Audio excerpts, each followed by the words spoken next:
Olá, está no ar o Câmara em Ação. Na próxima meia hora, eu e o comentarista Carlos Maglio trazemos para você as principais discussões que movimentaram o Legislativo paulistano durante a semana. Diversos projetos de lei de autoria dos vereadores foram votados em sessão plenária da última quarta-feira. Ao todo, 42 projetos foram aprovados. Aprovado em primeira votação, o projeto que estabelece procedimentos para coibir a violação da liberdade de cátedra no ambiente escolar e assegura a proteção do professor durante o exercício da atividade profissional. Nós temos um currículo aqui que ele tem que ser aplicado, mas muitas vezes algumas pessoas da comunidade que são extremistas não querem que esse currículo seja aprovado e, nesse sentido, os professores têm sido muito atacados. Então, para proteger os professores e afirmar que os professores têm sim liberdade de cátedra para aplicar o currículo da cidade de São Paulo, é que nós fizemos esse projeto. Aprovado em segunda votação e segue para a redação final, o projeto que estabelece diretrizes para a implantação da Unidade Básica de Saúde do Animal na cidade de São Paulo. Cada região de São Paulo, eu acho que deveria ter um UBS para atender os nossos animais. A UBS PET é para toda a cidade de São Paulo. Eu já me antecipei. Na região de São Mateus, nós já estamos construindo a primeira, para poder pôr em prática. Aí é questão da gente conversar com a Secretaria de Saúde para poder a manutenção da UBS posteriormente. Em segundo turno, projeto que institui o Dia do Motorista do Aplicativo no município de São Paulo foi aprovado. Colocando uma data oficial como o Dia do Motorista de Aplicativo na cidade de São Paulo, a gente está trabalhando nesse processo de profissionalização que resulta depois no processo de valorização do profissional. Essa valorização vem de diversos aspectos, tanto da profissão em si, até quanto valorização financeira que os motoristas de aplicativo clamam tanto.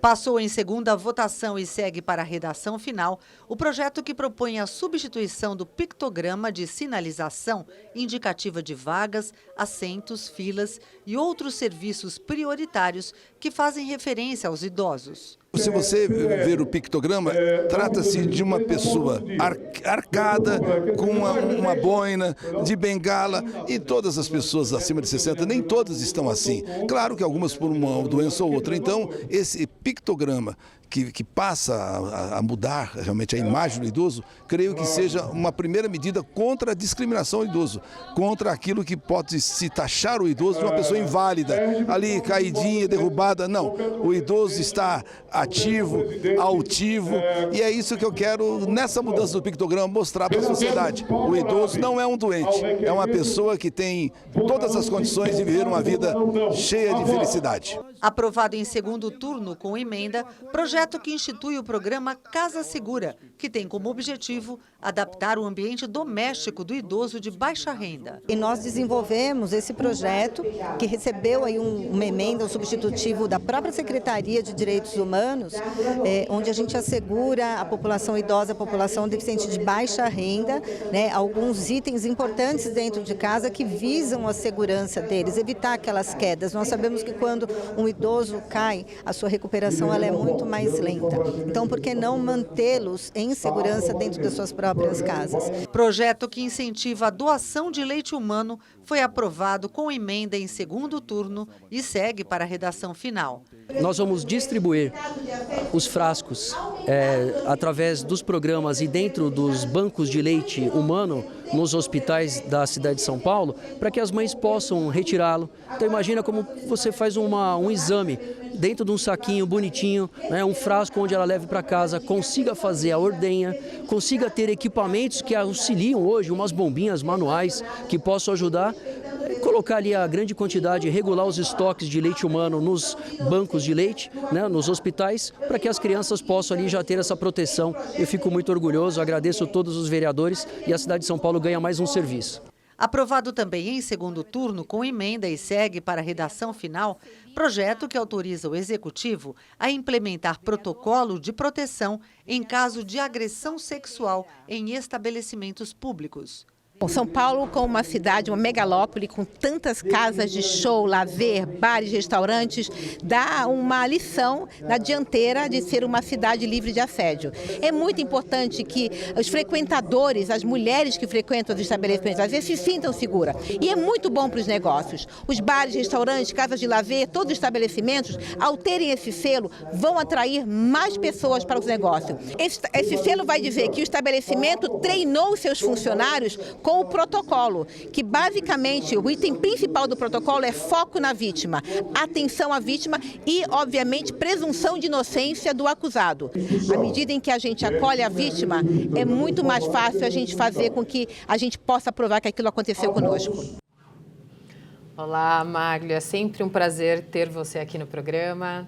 Um privilégio participar com você, com os nossos telespectadores, Carol.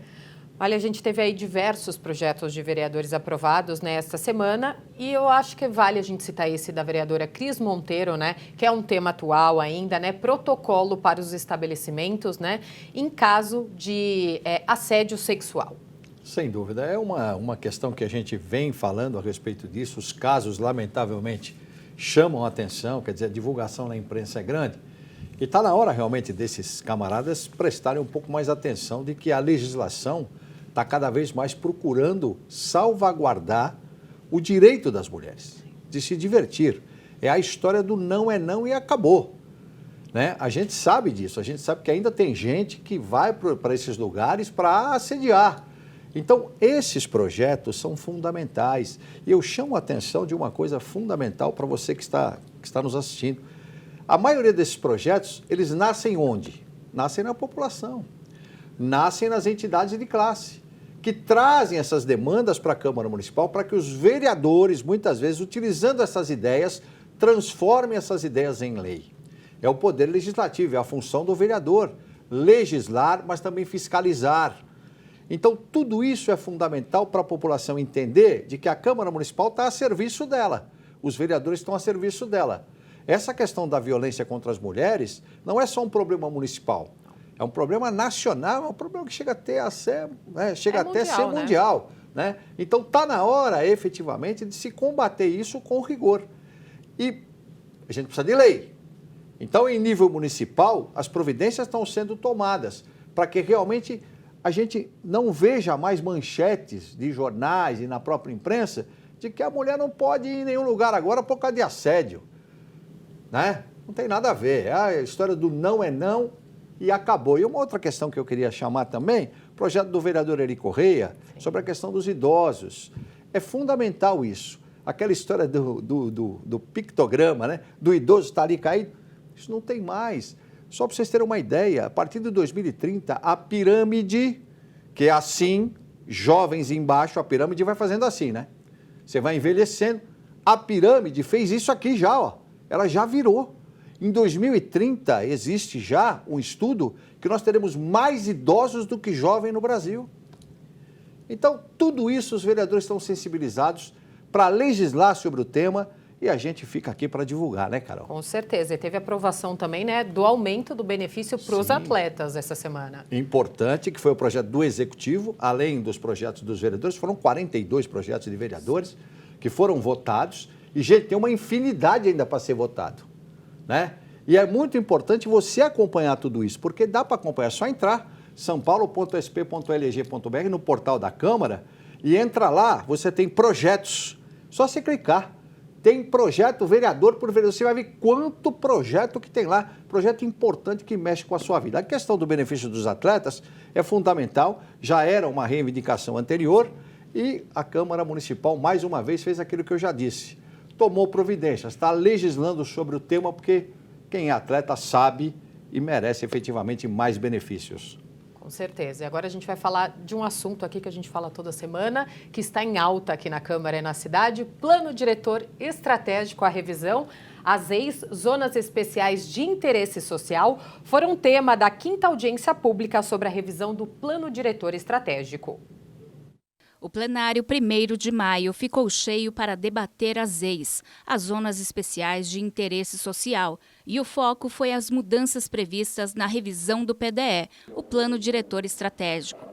As EIs são divididas em 5 categorias e foram criadas com o objetivo de reduzir a falta de moradias dignas para a população de baixa renda na capital. O projeto de lei sobre a revisão intermediária do PDE foi apresentado pelo técnico Guilherme Brito, da Planurb, a Coordenadoria de Planejamento Urbano. Entre as novidades estão a previsão de regulamentação por decreto sobre o funcionamento dos conselhos gestores de ZEIs, o plano de ação integrada, além da necessidade de elaboração do plano de reassentamento para famílias removidas e atendimento prioritário para famílias residentes em cortiços e ocupações irregulares afetadas. Por último, elas deverão considerar o sistema de planejamento urbano, prevendo a participação do órgão municipal de planejamento urbano e a integração da proposta com o planejamento setorial. Então, durante a elaboração de um plano de ação integrada para uma ZEIs, é importante que ela converse com todas as escalas de planejamento previstas. Várias pessoas participaram da discussão. Algumas deram sugestões e outras apontaram o que acham que precisa ser ajustado na revisão do PDE. A gente defende que nenhuma ZEIs que já tenha seja tirada e, pelo contrário, que entre mais ZEIs para a população poder ser regularizada, que tem muito loteamento irregular que precisa ser regularizado. Nós acreditamos que precisa ser revisto a demarcação de ZEIs, porque hoje tem uma parte do projeto que vai para pessoas de mais de 4 salários mínimos, né? E a gente entende que a baixa renda são pessoas que recebem até 3 salários mínimos. E a gente entende também que essas ZEIs deveriam ser prioridade para a baixa renda e precisaria de uma fiscalização para garantir que esses imóveis estão realmente sendo direcionados para a baixa renda. E essa prerrogativa que estão colocando nessa alteração do plano diretor, de você ter por decreto a constituição do Conselho Gestor de ZEIs. Isso é inadmissível. O Conselho Gestor é a garantia básica de que a população que mora nesse território vai poder permanecer e vai opinar sobre o projeto que vai ser feito ali. Então, o Conselho Gestor tem que ser constituído antes de qualquer intervenção no território, principalmente ZEIs 1 e ZEIs 3. O defensor público Alan Ramalho Ferreira, que representou a Defensoria Pública, afirmou que uma grande preocupação do órgão é o enfraquecimento das ZEIs e a constituição do Conselho Gestor pela revisão do plano diretor.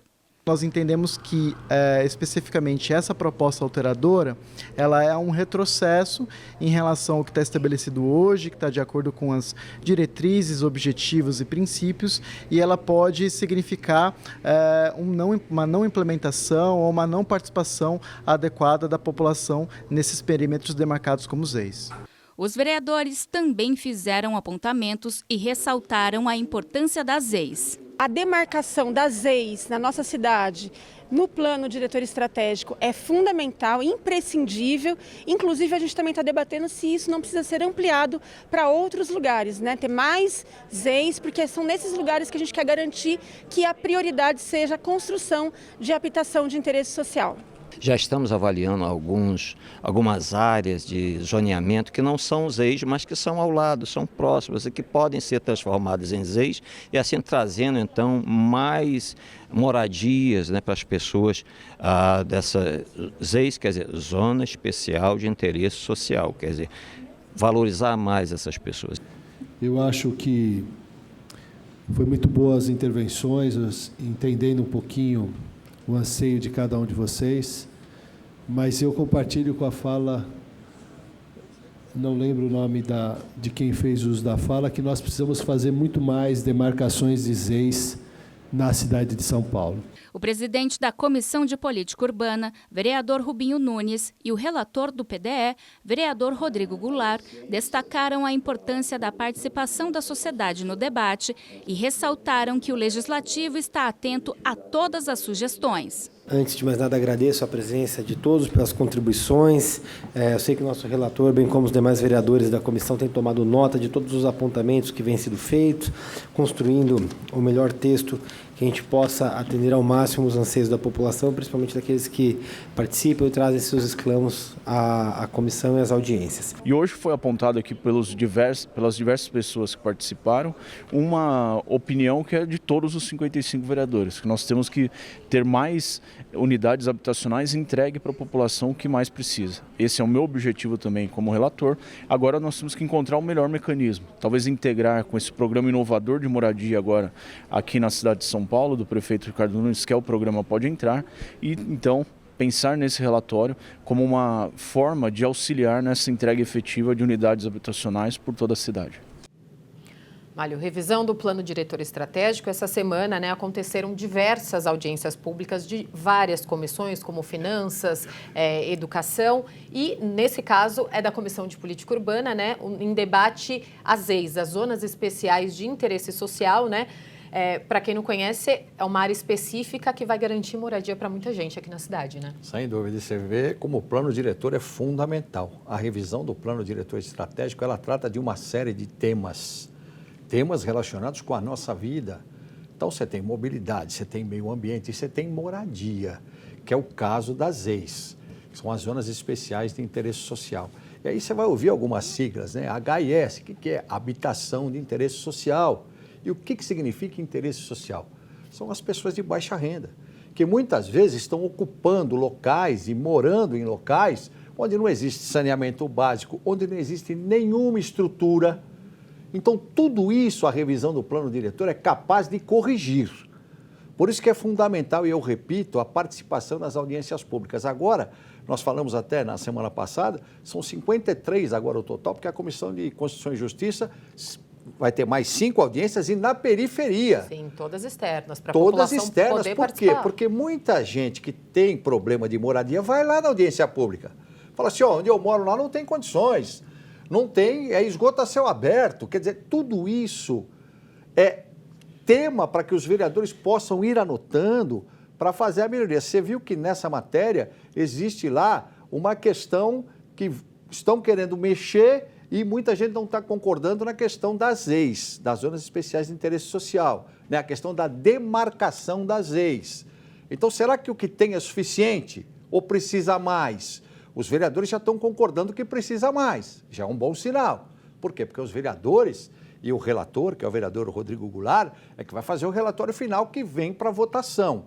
Aliás, lembrar para vocês que a votação está prevista em segundo turno para o final de maio, Exatamente. 31 de maio, se eu não estiver enganado, mas é isso mesmo. Então, as audiências públicas, elas têm que ter a participação popular de tudo quanto é jeito. E a Câmara está dando ferramentas importantes para participar, tanto nas regionais como também nas audiências feitas aqui. Existem algumas reclamações, mas a audiência que está sendo feita aqui é um horário meio ruim. A gente está acompanhando tudo isso e os vereadores estão tentando mexer da melhor forma. Agora, você tem como participar.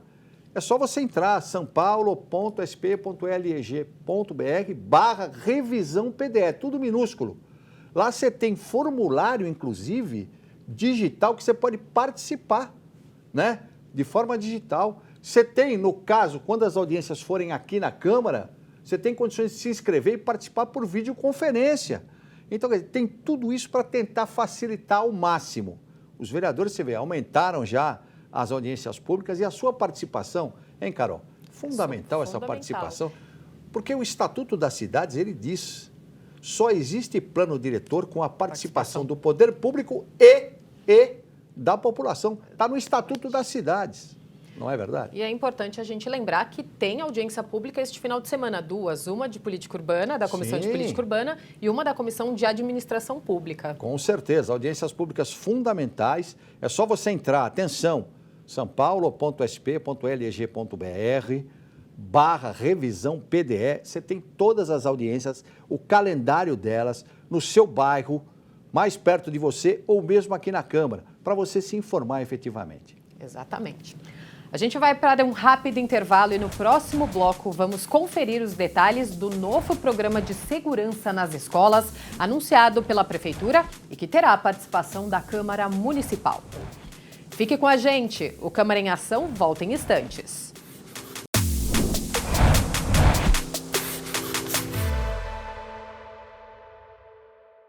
Olá, eu sou o Carlos Malho. Toda sexta-feira às 19 horas nós temos um encontro no Câmara em Ação. Um resumo com as principais notícias da Câmara Municipal de São Paulo. Mas você pode acessar nossa playlist no YouTube. É só você apontar o QR Code do seu celular e se inscrever. Rede Câmara, sua conexão com a política da cidade.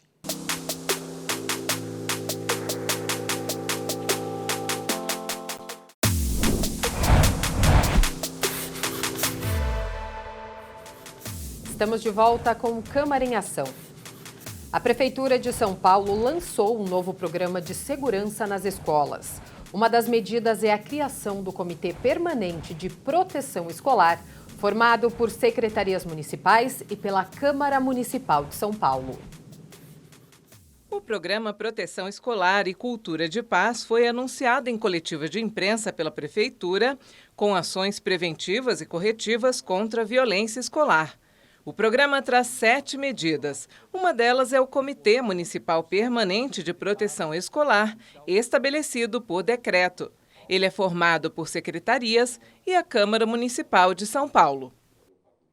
Queria dizer já aqui que atendendo ao pedido da Câmara Municipal, será incluso já no nosso comitê também a Câmara Municipal, para que veja medidas legais que também precisem ser feitas. É importante a presença da Câmara Municipal, porque os vereadores são aqueles que representam o povo dentro dessa cidade, eleitos para exatamente essa função. Então, a presença do vereador vai tornar os assuntos que serão tratados dentro desse comitê mais tranquilos, mais fáceis de serem, de fato, resolvidos. A principal novidade é o aplicativo de celular Botão de Alerta, que começa a funcionar a partir de 19 de abril nos celulares de professores, diretores, vice-diretores e coordenadores pedagógicos de mais de 8.000 unidades escolares da cidade, entre escolas municipais, estaduais e particulares. Vai ser uma grande rede de proteção, os professores vão poder se cadastrar previamente nesse aplicativo.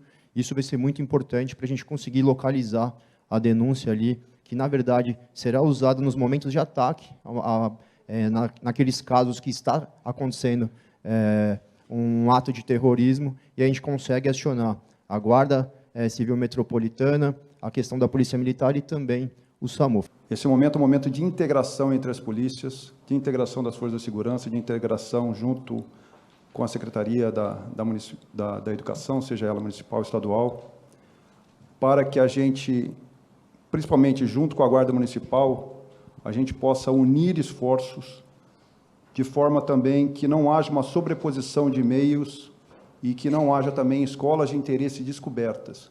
Então, eu entendo que esse gabinete integrado vai ser de grande importância para que a gente atue em conjunto para manter as nossas crianças ainda mais seguras nas escolas e também os nossos profissionais da educação. O programa tem investimento adicional de mais de 35 milhões de reais por ano.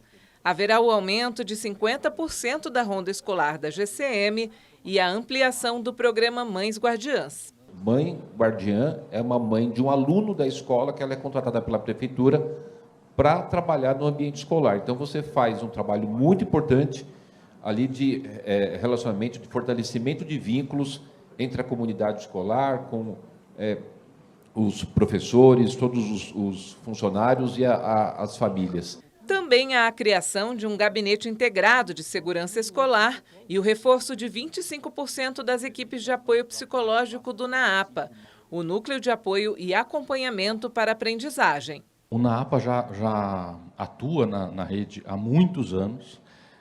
O que nós fizemos nesta gestão foi um primeiro aumento de profissionais, agora nós estamos fazendo um segundo aumento de profissionais. A gente verifica que, também por consequência da pandemia de Covid, aumentou a questão da saúde mental, e é por isso que nós estamos reforçando um atendimento que já existia e já tem sucesso neste atendimento e na integração, saúde, educação e assistência social de maneira preventiva. As escolas serão orientadas a acionar 2 protocolos de segurança se necessário, sendo um em caso de ameaça e outro de emergência. A gente teve medidas emergenciais logo após, né, com a participação da GCM em todas as escolas e, obviamente, para isso ficar uma coisa perene, sustentável, a gente desenvolveu 2 protocolos, que é o protocolo que a gente expõe como ameaça, e nós temos o outro protocolo, que é o protocolo de emergência, que a gente chama, que também é um protocolo, obviamente, um pouco mais técnico, né? Esse protocolo também vai passar por uma orientação nas unidades escolares e, consequentemente, por todo um acionamento das agências de atendimento de emergência. Máglio, a gente chegou nessa situação, né? Toda semana a gente tem uma notícia de um caso de ataque à escola. A gente está vivendo um momento muito difícil, pais desesperados, não querendo mandar os filhos para as escolas, muita disseminação também de fake news a respeito disso, que complica muito, né? Tanto para a prefeitura, secretarias, para a polícia, como até para a própria escola, para tomar atitude. Um programa essencial, que precisava nesse momento, que era urgente, mas que precisa ser efetivo, precisa ser aplicado da forma correta, né? Nossos pais e nossos avós, e você vai lembrar o que eu vou dizer, eles tinham um ditado que é muito importante: a união faz a força. E é uma hora de realmente todos nós nos unirmos para enfrentar o quê? Um inimigo que você não sabe quando ele vai agir, que horas ele vai agir, porque ele pode agir, já está agindo. Antes era só lá fora. Agora não, nós estamos vivendo o problema. A gente não sabe quem é esse inimigo, porque tem gente que invade a escola e tem casos que é o próprio aluno. É invisível. É invisível. É invisível. É complicado para você lidar com uma situação como essa. Agora você tem que fazer o quê? Primeiro, se unir.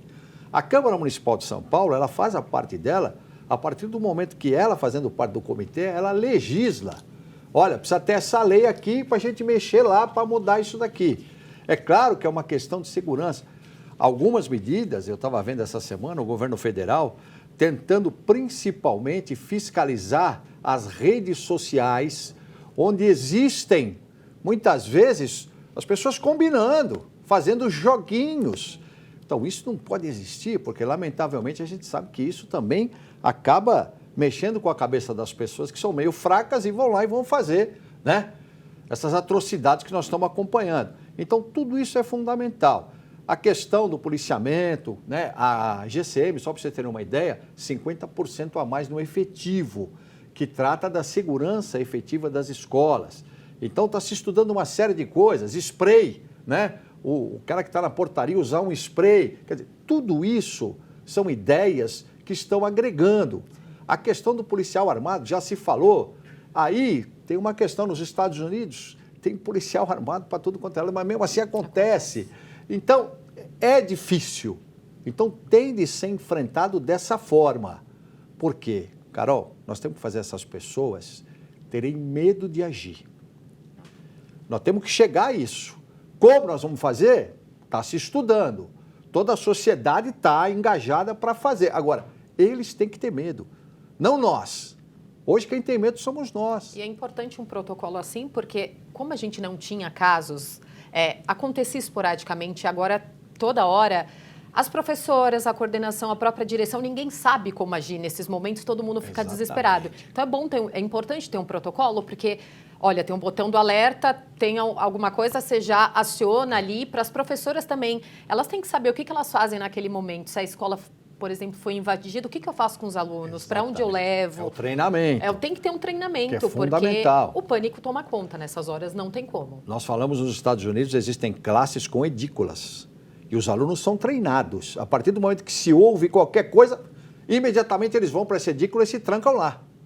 E tem, evidentemente, uma proteção, a prova de bala, aquela coisa toda. Então, são ideias que vão chegando e vão se agregando, porque, eu repito, esses caras têm de ter medo. Medo, não nós. Exatamente, Mário. Muito obrigada mais uma vez pelos seus comentários, sempre maravilhosos aqui no programa. É um bate-papo importante, né, Carol, com você que tem tanta experiência. E, claro, a gente procura levar para você que está nos assistindo a importância de um poder legislativo numa cidade como São Paulo. Lembrar das audiências públicas, saopaulo.sp.leg.br/PDE. Também na revisão do plano diretor se trata de questão de segurança. Está lá, está escrito. Então é importante a gente participar. É um privilégio para mim, você sabe disso. Imagina, o privilégio é meu. Este foi o resumo dos principais assuntos em discussão esta semana aqui na Câmara Municipal.